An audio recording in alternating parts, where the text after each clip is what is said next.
Olá, senhoras e senhores, estamos aqui de volta para o primeiro programa Veras News de 2015. Eu também já estava com saudades, creio que vocês também. E temos muito assunto acumulado para falar e hoje um programa especial, como é o primeiro do ano. Tenho aqui do meu lado o professor grande mestre de atualidades, meu amigo professor Urani, e minha grande amiga professora Denise Vargas, uma grande mestre de Direito Constitucional, que vai abordar alguns assuntos aqui importantes que podem cair tanto nas provas de atualidade quanto nas provas de Direito. A gente começa o Veras News de hoje com o primeiro assunto que acontece todo santo ano. Se você pegar os programas anteriores, nós falamos disso também. Todo início de ano acontece em Davos, na Suíça, o Fórum Econômico Mundial. Tá? É uma reunião anual, sempre na mesma cidade, nos últimos tempos, patrocinada por grandes empresas, por bancos, eles é que financiam essa reunião, e os grandes líderes mundiais, políticos, líderes econômicos, artistas, se reúnem lá para debater temas relevantes da atualidade, com destaque para os temas econômicos. Então esse é o Fórum Econômico Mundial. E o que foi debatido de importante esse ano lá? Quase nada de economia. Especificamente, falaram muito da queda do preço do petróleo e de suas variáveis, os impactos que isso ocasiona, mas o assunto que dominou mesmo lá foi a questão do terrorismo. Primeiro, o atentado ao jornal francês Charlie Hebdo, que daqui a pouco o Urani vai comentar a respeito disso, a atuação do grupo terrorista Boko Haram, lá na Nigéria, e é claro também a continuidade aí das loucuras totais do grupo Estado Islâmico, beleza? Fora isso, de questão econômica mesmo, chegou-se à conclusão que nesse momento a humanidade alcançou o máximo de sua desigualdade econômica, que o 1% dos ricos do planeta dominam quase toda a economia mundial. Tente imaginar, o 1% domina quase toda a economia mundial. E eu fiquei puto, porque eu não estou no meio desses 1% que dominam essa economia mundial. Tá? A presidenta Dilma, envolta em suas complicações políticas, não compareceu ao Fórum Econômico Mundial no primeiro mandato. Ela só foi em uma, isso é o som aqui paralelo ao nosso, tá? No primeiro mandato ela só foi em uma reunião e nessa ela não foi, mandou o novo ministro da Economia, Joaquim Levy, ministro da Economia não, ministro da Fazenda, Joaquim Levy, tá? E qual é a grande preocupação do Joaquim Levy que ele abordou lá no Fórum Econômico Mundial? A estagnação econômica brasileira e o controle da inflação. A gente está vivendo uma situação difícil, que não é só no Brasil, só que no Brasil a situação está mais complexa. Mas como o assunto que chamou a atenção mesmo lá no Fórum Econômico Mundial foi o terrorismo, eu peço agora aqui para o professor Urani fazer uma abordagem a respeito do atentado ao jornal francês Charlie Hebdo. Fala aí, Urani. Parceiro, seguinte, né? Nós tivemos a questão para entender o Charlie Hebdo, começa em 2004, quando o jornal dinamarquês fez charge do profeta Maomé, que deixou indignado o mundo muçulmano, não é isso? E ele fez o quê? O Charlie Hebdo reproduziu essas charges. Então, desde então, tá, ele está sendo o quê? Jurado de morte. Isso foi em 2006. Em 2005, em 7 de janeiro de 2005, o que acontece? O atentado, vitimando 12 pessoas, 10 cartunistas. Quando acontece o atentado, o mundo vem com a enquete, né? Nós somos Charles, nós somos Charles. Ou seja, Je suis Charlie, que tava lá, não é isso? Meu francês cearense tá ótimo. Manda lá. Você tá chique, parceiro. Aí o que acontece? O mundo defendendo a liberdade de expressão. Então se coloca em debate aí se liberdade de expressão está acima, tá, de quê? De respeito à cultura, de respeito à religião do outro, não é isso? Tá? Para falar sobre isso, talvez o melhor... Posso interromper um pouquinho, professor? Pode. Aliás, o senhor falou ali, a liberdade de expressão está acima da liberdade religiosa, do respeito. Isso, aliás, é estudado no direito constitucional, como colisão ou tensão entre direitos fundamentais. E ambos direitos são previstos no artigo 5º, não é verdade? E ambos direitos são previstos no artigo 5º. E um não se sobrepõe e um ao não outro. se sobrepõe ao outro. Quando houver uma tensão entre esses direitos, como é que a gente resolve isso? Pela razoabilidade, pela proporcionalidade. Isso. E eu acho que quem foi razoável e proporcional foi quem? O Papa Chiquinho. O Papa Chiquinho, que é chegado, a gente é chegado, tá certo? Daqui ele resumiu isso tranquilamente. Ele falou, defendo a liberdade de expressão. Defendo você falar o que você deseja, o que você quer. Mas se você falar da minha mãe, eu soco a tua cara. Tá vendo aí, né? Ele foi voltairiano, né? Na defesa da liberdade de expressão. mas se opôs ao cristianismo aí, ou seja, não vai dar outra face. Falar da nossa mãe, nós também vamos dar uma porrada. Lembrando, gente, que não é a primeira vez que isso acontece. A primeira reação a essa questão aconteceu, né, lá atrás, quando o escritor inglês Salman Rushdie publicou o livro Versos Satânicos, quando, segundo a interpretação muçulmana, ele falava mal lá do profeta e do próprio livro Alcorão. Naquela ocasião já começou essa reação contra coisas que o Ocidente dizia. E o que pode aí vir na prova pra gente? Quem foi que, oficialmente, quem patrocinou esse atentado?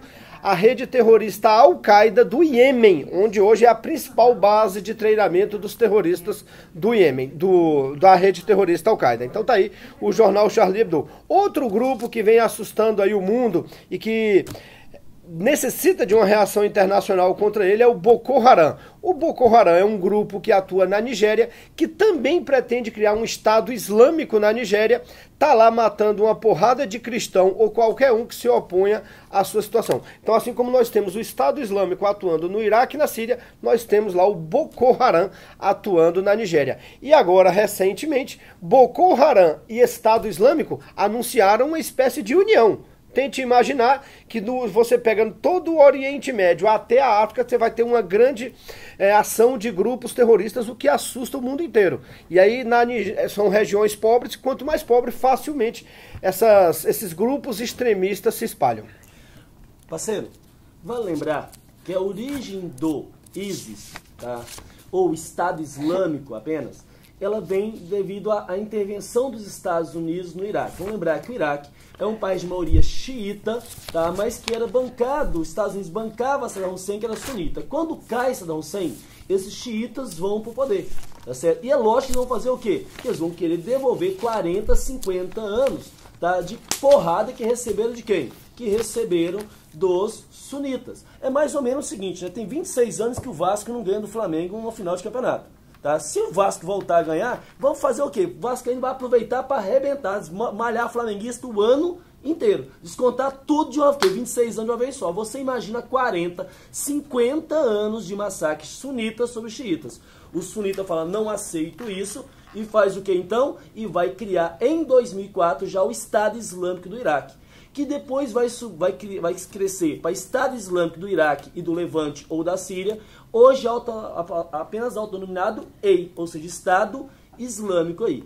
Outro ponto que preocupa é o que? É a adesão de vários jovens, tá, da Europa, tá, fazer o quê? Para ir lutar pelo EI. Então o mundo inteiro está preocupado com isso, inclusive brasileiros. Um brasileiro reside na Bélgica, tá? E um goiano aqui de Formosa. Ele tá achando que lá no Cerrado, lá no deserto tem piqui. Não tem, né? E o que preocupa nessa questão, que pode ser cobrado em prova, é que inicialmente eram jovens de origem islâmica, nascidos já na Europa, ocidentalizados, mas de origem islâmica, que estavam aderindo. Só que agora também começaram a aderir jovens de origem não islâmica. Olha que loucura, tá bacana? Então fiquem de olho nessas questões do terrorismo e eu peço para a edição tirar essa parte aí do exemplo que envolve o Vasco da Gama. Tudo bem? Vamos continuando. Senhores, outro tema extremamente importante foi aí a reaproximação diplomática entre Estados Unidos e Cuba. Vamos relembrar que até 1959, Cuba era o capacho dos Estados Unidos.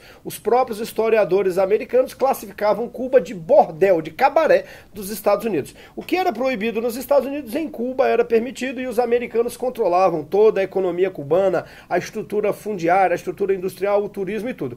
Mas, você conhece a história, Fidel Castro e companhia saem do interior de Sierra Maestra, chegam a Havana e começa lá a Revolução Cubana. Como os Estados Unidos tomaram uma série de medidas que levou ao isolamento de Cuba, Cuba se aproxima da União Soviética e dentro daquele contexto da Guerra Fria, os Estados Unidos decretam o bloqueio econômico a Cuba. De 1961 até a atualidade, a relação entre os dois países é extremamente tensa, beirando a conflituosidade, né? Embargo econômico, Cuba isolado e tudo mais. Mas agora os Estados Unidos e Cuba, Barack Obama e Raul Castro pegaram o mundo de surpresa e os dois, ao mesmo tempo, um nos Estados Unidos e o outro em Cuba, anunciaram uma tentativa de reaproximação diplomática entre os dois países, tá? Depois de 53 anos, então, os dois países voltam a conversar. Que fatores contribuíram para essa reaproximação? Primeiro, o envelhecimento dos líderes da Revolução. O próprio Fidel Castro, Raul Castro e os demais líderes estão muito velhos e não tem mais como manter essa estrutura revolucionária. O segundo fator, a precariedade econômica em que Cuba vive, fruto desse isolamento. Apesar da pequena abertura dos últimos tempos, a situação econômica é crítica. E nos últimos tempos, quem bancou Cuba foi a Venezuela, mandando petróleo de graça, mandando alimento, mandando uma série de coisas, já que o Hugo Chávez era fã aí do Fidel Castro. A morte do Hugo Chávez, somado à crise econômica da Venezuela, somado à queda do preço do petróleo, fez com que a Venezuela não pudesse mais patrocinar Cuba. E aí Cuba novamente entra numa fase de decadência econômica. Resultado, eu tenho que buscar novas alternativas. Então Cuba veio aí, já que não tinha mais o patrocínio de Cuba, vê nessa tentativa da Venezuela, Cuba vê nessa tentativa de reaproximação dos Estados Unidos uma forma de voltar a fomentar a sua economia. E outro fator que contribuiu para isso foi o fato de os Estados Unidos estarem agora explorando o gás de xisto, um gás não convencional. À medida que aumenta a produção de gás de xisto, os Estados Unidos diminuem a dependência do petróleo da Venezuela, podendo tomar medidas que se contrapõem à Venezuela. Quais são as consequências dessa reaproximação? Primeiro, eles estão propondo lá uma abertura política e econômica em Cuba. Tente imaginar que Cuba está bem ali no meio do Caribe e é um grande entreposto comercial. Na hora que Cuba se abrir um pouquinho, ela receberá uma enorme quantidade de capitais americanos, promovendo um grande desenvolvimento.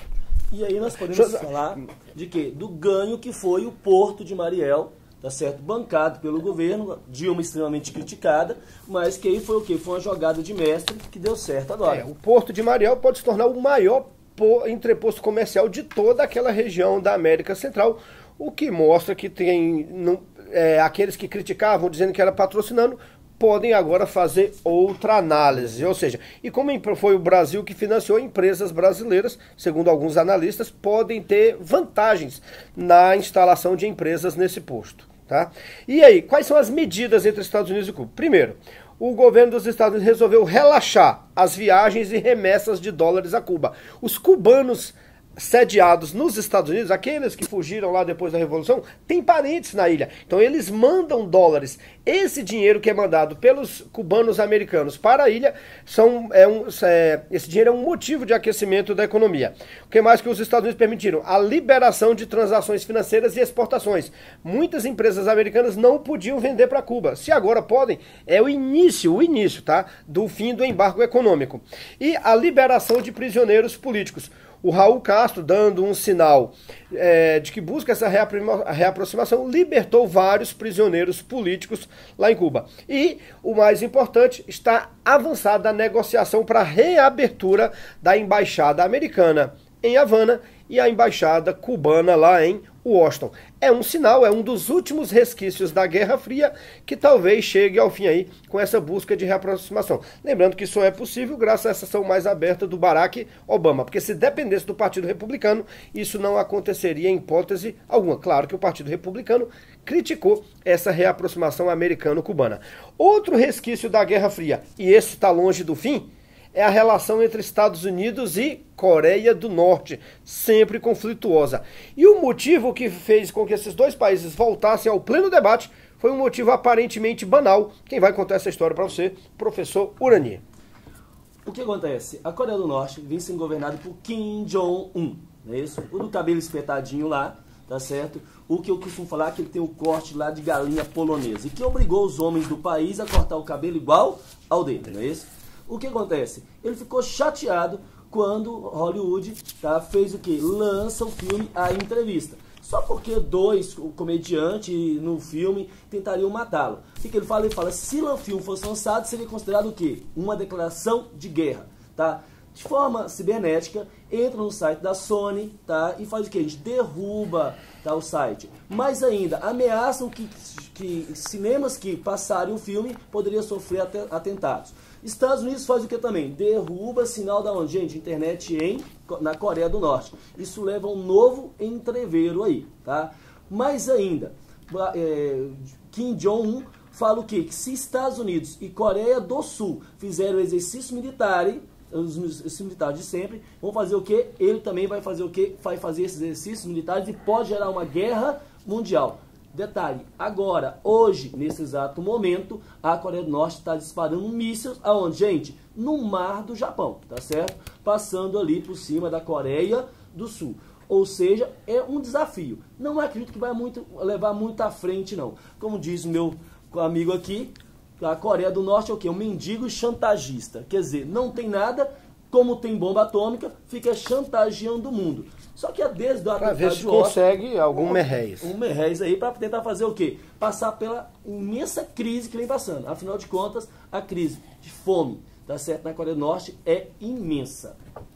Bacana. Pra gente continuar lá nas bandas do Extremo Oriente, um assunto aí também bobo, mas acabou gerando uma grande polêmica aqui no Brasil. Qual foi o país mesmo da execução, professor Anier? Indonésia, pois o maior país muçulmano do planeta. Um brasileiro traficante, preso na Indonésia lá por tráfico de drogas, Marcos Archer, não é isso o nome do rapaz? Sim. Foi condenado, como manda a lei daquele país, foi condenado à pena de morte por meio de execução. Isso gerou uma grande crise aí diplomática, não era para tomar essa dimensão, mas acabou tomando. E quem vai abordar as questões constitucionais e jurídicas referentes a essa questão do Marcos Archer lá é a professora Denise. Pois é, gente. Vocês bem sabem que o artigo 5º, inciso 47 da Constituição, veda aqui no Brasil a aplicação de pena de morte. Só há uma ressalva nesse dispositivo constitucional, que é a aplicação de pena de morte no caso de guerra declarada, ou seja, no caso de guerra externa. Esses casos de guerra externa em que a gente pode aplicar pena de morte são 44 e eles estão estabelecidos no Código Penal Militar. Isso gerou uma celeuma, pois a aplicação da pena de morte ocorreu em relação a um brasileiro na Indonésia. Se aquilo tivesse sido cometido aqui, obviamente nós não aplicaríamos pena de morte. E aí suscita algumas questões jurídicas interessantes para concurso. Veja bem, por que a Dilma foi se intrometer na aplicação de pena de morte de um brasileiro lá na Indonésia? Essa é uma das questões. Pois bem, quando nós estudamos nacionalidade, nós não comentamos geralmente, porque isso interessa mais no direito internacional, mas quando a gente estuda nacionalidade lá no artigo 12 da Constituição, a gente avisa para os alunos que nacionalidade é um vínculo jurídico-político que liga um indivíduo à soberania de um Estado. Vínculo jurídico, por quê? A partir do momento que eu sou brasileira, o Estado brasileiro tem o dever, veja bem, não é a faculdade, é o dever de me proteger na sociedade internacional. Então, apesar, vou confessar isso, não deveria confessar, mas apesar de eu não gozar de nenhuma simpatia com a presidência, das políticas da presidente, nesse ponto eu vou defendê-la. Ela, quando interferiu na execução de pena de morte, ou tentou fazê-la, pedindo clemência ao governo indonésio, ela fez como chefe da nação. E ela não tem a faculdade de abdicar dessa função dela. Ela foi defender um brasileiro na sociedade internacional, por quê? Por ser brasileiro, nós temos que ser defendidos na sociedade internacional. Principalmente naquilo que a gente não concorda. A nação brasileira, pelo menos essa é, por enquanto, a posição jurídica da nação brasileira, a nação brasileira não aplica a pena de morte. Aliás, isso é um consenso humanitário da maioria dos estados, né? Inclusive estados evoluídos, à exceção do Japão, dos Estados Unidos, que continuam aplicando pena de morte. Então, é um consenso quase na doutrina penalista internacional, na doutrina penalista interna, na doutrina do direito internacional, na doutrina do direito constitucional, que não se deve aplicar a pena de morte. Então, ela não foi tentar interferir na soberania, ela foi simplesmente defender juridicamente um estrangeiro, um brasileiro na sociedade internacional, e isso ela deveria fazer, ok? Bem, uma coisa interessante que muita gente me pergunta, vem cá, dá para pedir extradição desse... Por que ela não pediu extradição? Não dá, gente, porque extradição é um procedimento pelo qual um país, Brasil, a pedido de outro país, Indonésia, faz o pedido de envio desse indivíduo para a justiça do país requerente, que é o competente para o julgamento. Como Marcos Archer feriu a soberania da Indonésia, quem deveria pedir a extradição dele... Aliás, quem deveria julgá-lo é a Indonésia, logo o Brasil não poderia extraditá-lo. Mas deveria sim defender as consequências jurídicas da aplicação daquela pena de morte, porque ele é um brasileiro e deve ser protegido pela nação brasileira. Agora, outras consequências a gente vê depois.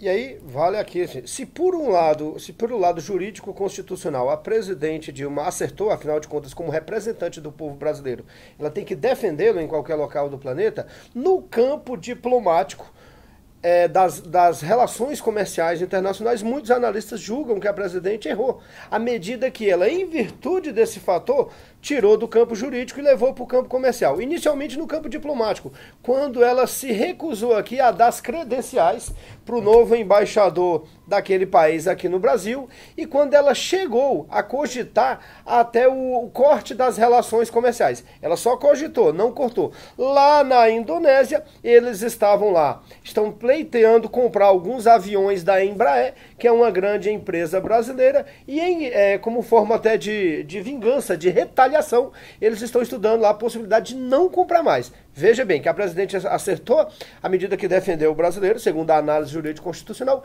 mas errou quando transferiu isso para o campo comercial. Essas duas coisas não podem se misturar. Resumindo, inimigos, negócios à parte. E a nossa presidente aí acabou cometendo esse erro. Pois bem, senhores, depois dessa excelente explicação aqui da professora Denise, vamos voltar a outra questão aqui. Lá na Argentina... Só um pouquinho, eu fico imaginando, se a Dilma tivesse sido vitoriosa e conseguisse livrar o brasileiro, tá certo? E ele fosse o quê? Deportado para o Brasil, chegando aqui, recebido pela comitiva presidencial, tá certo? E todo o povo brasileiro comemorando a liberdade de quem? De um traficante. Pois é. Continuando. Vamos lá, galera. Então, lá na Argentina, e aí a questão não é de tráfico, também está relacionada a terrorismo. Você vê que o assunto terrorismo domina aí as manchetes, né? Em 1994... supostamente terroristas de origem iraniana explodiram lá o centro judaico em Buenos Aires, matando 85 pessoas. Isso foi em 1994. Mais recentemente, o procurador-geral da República na Argentina, o membro do Ministério Público, Alberto Nisman, estava acusando a presidenta Cristina Kirchner de proteger esses supostos terroristas, visto que nunca foram plenamente julgados. Por quê? Por que a presidenta estaria protegendo esses terroristas de origem iraniana? Na tentativa de intensificar, de fomentar as relações comerciais entre a Argentina, que está presente, está em crise, e aquele estado lá do Oriente Médio, o Irã. Então, nessa tentativa de fomentar, ela estava impedindo que esses supostos terroristas fossem a julgamento. E o promotor, que o Alberto Nisman, em cima, né, inclusive ameaçando levar a presidenta Cristina Kirchner à Argentina. E aí, qual foi o resultado disso? O rapaz, o promotor, apareceu morto. Alguns dizem que ele foi suicidado. Ele foi suicidado. Né? Então dizem, a perícia inicial disse que esse promotor cometeu suicídio, mas há uma série de falhas ali no processo de investigação, no processo de perícia, e mais recentemente a perícia disse que o camarada morreu de joelho. Então, a versão oficial diz que foi suicídio, análises independentes diz que o rapaz foi assassinato, e isso colocou a Argentina numa crise ainda maior. Ela que já vive uma crise de natureza político-econômica, foi mais um elemento aí contra a presidenta Cristina Kirchner, cuja popularidade não para de cair. Algum comentário, professor? Não, é só lembrar, né, que semelhante nós tivemos aqui o PC Farias, né, que suicidaram ele ou, né... Por aí, foi por aí a situação. E vamos lembrar que a Argentina, hoje, ela é o nosso terceiro maior parceiro comercial, né, só na frente China e Estados Unidos, e crise na Argentina dá uma resbarbazinha nós aqui também. Isso, bacana. Então, gente, e aqui ainda entre os nossos vizinhos, outro assunto que pode voltar a cair em prova é a questão política na Venezuela. Você lembra lá que desde a morte do presidente Hugo Chávez, o país já estava envolvido em uma crise política, com a oposição de direita crescendo no país. O Chávez morreu, teve todo um imbróglio constitucional e convocaram uma nova eleição que foi vencida pelo sucessor, pelo braço direito do Hugo Chávez, o presidente Nicolás Maduro. Sem o carisma do Hugo Chávez, sem a capacidade de liderança do Hugo Chávez, sem nada. né? O Nicolás Maduro não conseguiu reverter a crise. O país passa por grave crise econômica em virtude da queda do preço do petróleo, por uma crise de desabastecimento, visto que quase 70% do que o país consome é importado e com poucos dólares no Banco Central. O país não tem como importar e junto com a crise econômica vem uma crise política. Como a oposição está se intensificando, o presidente Nicolás Maduro usou lá seus mecanismos e começou a tomar medidas consideradas arbitrárias ou até ditatoriais. A mais recente que afundou o país na crise foi que gente lá da Força Nacional, equivalente aqui a... Seria equivalente o que? A nossa Força Nacional de Segurança, mas é mais uma polícia ali vinculada diretamente ao presidente, invadiu o palácio do prefeito de Caracas e prendeu o camarada, tudo foi gravado lá, não estão dando ele o amplo direito à defesa, ao contraditório, mostrando que é uma medida extremamente arbitrária que pode até aproximar mais o país de uma ditadura e tudo mais. Então, isso é complicado por quê? E aí vem a crítica para o Brasil. Como o Brasil é um grande parceiro também da Venezuela, tem relações comerciais intensas, e a presidenta Dilma tem alguma afinidade de natureza ideológica com o Nicolás Maduro, o Brasil não se manifestou em relação àquelas prisões arbitrárias, trazendo mais fogo para a oposição aqui no Brasil, dizendo que o governo brasileiro apoia aquela suposta lá, ou aquele embrião de ditadura na Venezuela. Então fiquem de olho, a Venezuela pode voltar a cair aí nas provas. E lembrando que em meio a tudo isso, o Nicolás Maduro, dentro daquela política anti-americana, que é uma das características do socialismo bolivariano, disse que toda aquela onda de manifestação estava sendo patrocinada pelos Estados Unidos. Como sempre, lá a culpa é dos Estados Unidos.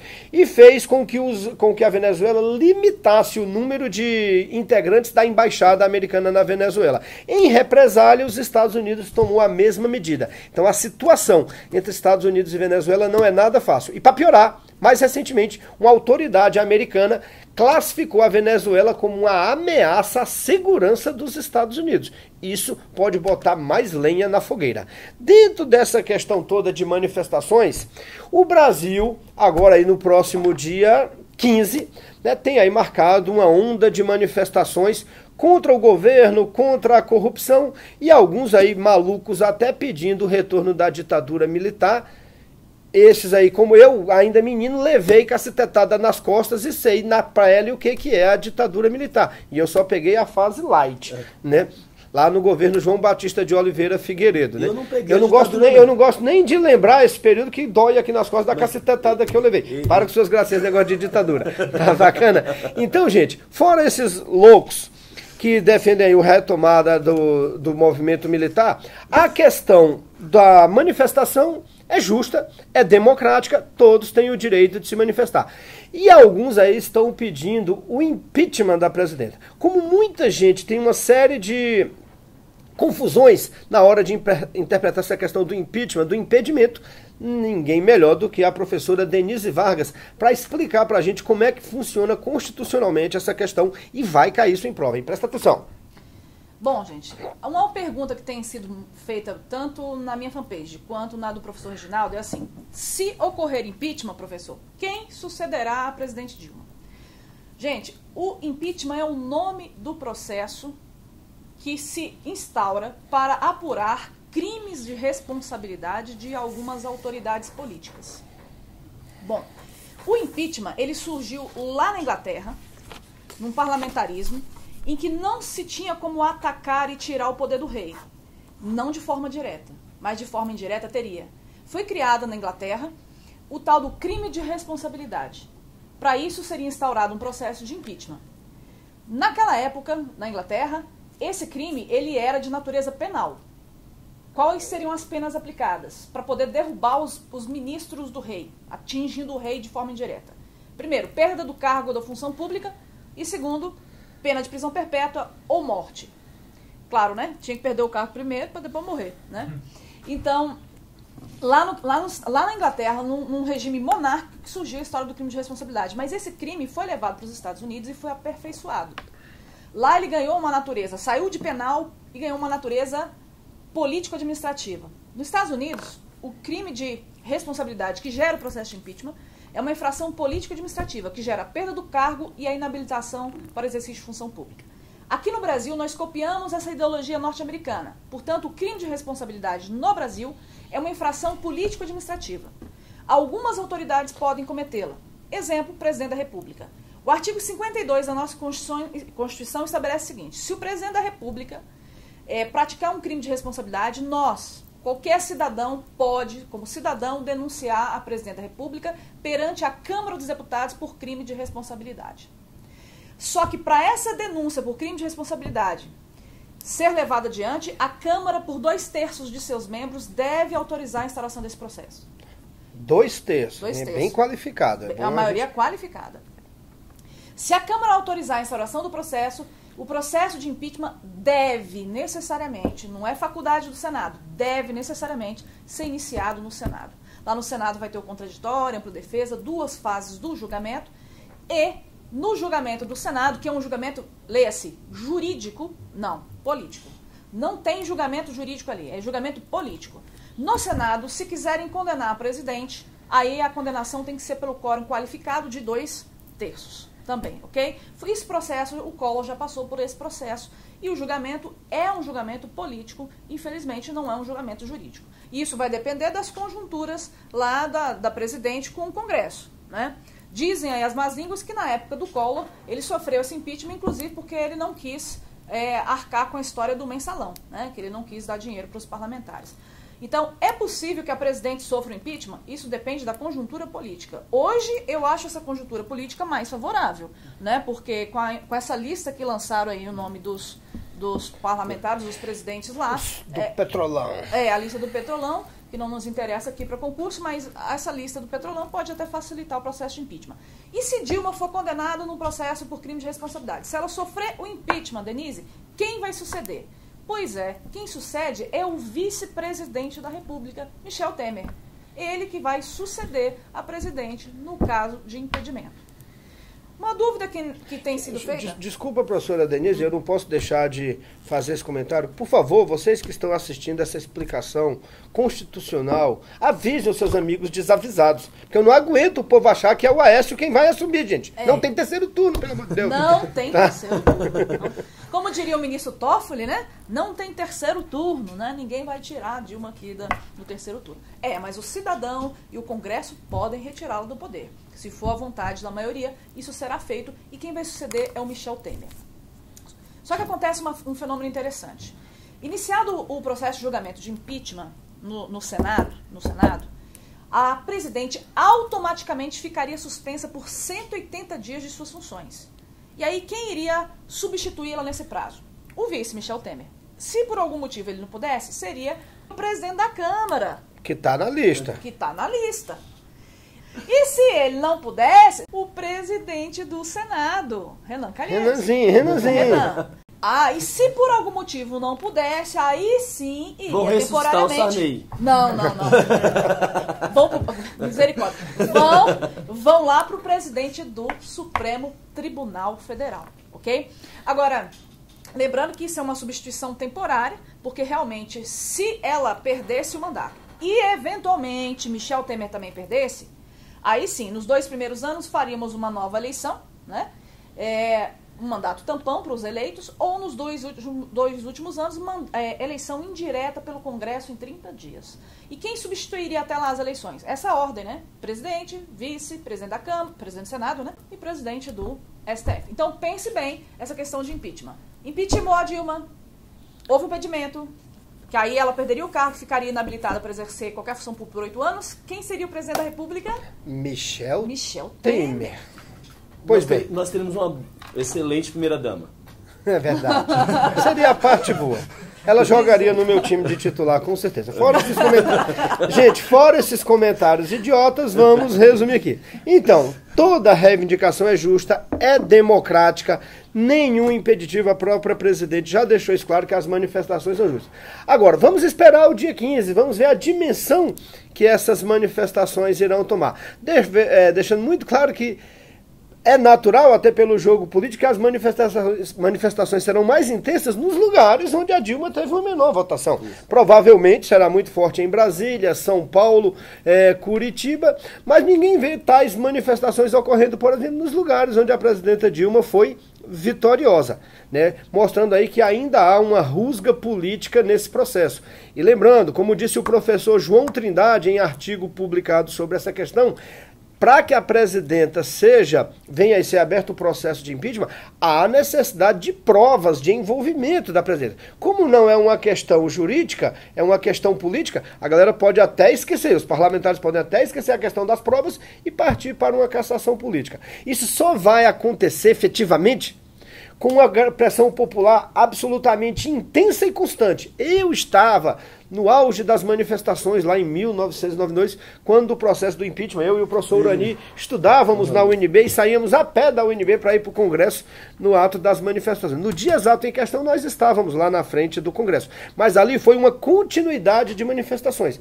Se a gente fizer um paralelo entre as manifestações de junho, lembra lá que em junho de 2013, uma onda de manifestações via Copa, disseram que o povo acordou e depois da Copa o gigante voltou a dormir. Ele tinha colocado o celular no soneca. Então, para que esse processo tenha adiante, só se essa manifestação do dia 15 for o embrião de outras manifestações que virão. Eu, particularmente, acho pouco provável que isso aconteça, mas vamos esperar os acontecimentos. Eu nem acredito nisso.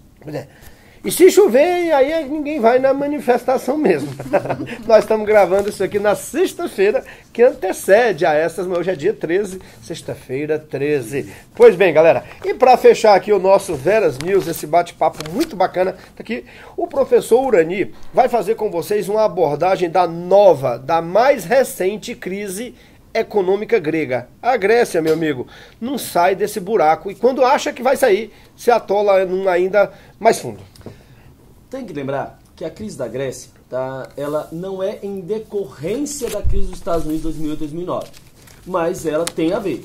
Tá certo? A crise na Europa, ela não é decorrência, mas ela foi, vamos dizer assim, foi ampliada, ela foi antecipada devido à crise dos Estados Unidos 2008 2009.